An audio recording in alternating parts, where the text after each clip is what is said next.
পাহাড়ের বুক থেকেই যেন গড়িয়ে পড়ছে রক্তের বন্যা। ইরানের দক্ষিণ হরমুজ দ্বীপে বৃষ্টি নামলেই মাটি ছুঁয়ে পানি রূপ নেয় টকটকে লালে, আর সেই লাল স্রোত গড়িয়ে গিয়ে মিশে যায় পারস্য সাগরে। দূর থেকে দেখে মনে হয় যেন সাগর জুড়ে ছড়ছে রক্তের আভা। হরমুজের মাটিতে থাকা উচ্চমানের আয়রন অক্সাইড বৃষ্টির পানির সংস্পর্শে এলে এক বিশেষ বিক্রিয়া ঘটে।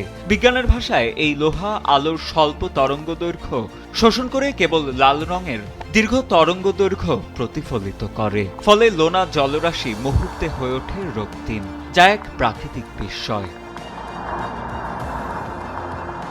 হরমুজ দ্বীপটি ইরানের রাজধানী তেহরান থেকে ৬৭০ কিলোমিটার দক্ষিণে। এখানে বৃষ্টি খানিকটা কম হয়, শুধু শীতকাল ও বসন্তের শুরুতেই বৃষ্টির দেখা মেলে। পর্যটকেরা অনেকেই এই বৃষ্টিকে ব্লাড রেইন বা রক্ত বৃষ্টি বলে অভিহিত করেন। তবে বৃষ্টির পানি কিন্তু মাটিতে পড়ার আগ পর্যন্ত স্বাভাবিক রঙেই থাকে। সাদিদ আনিল, ডেস্ক রিপোর্ট, সময়ের আলো।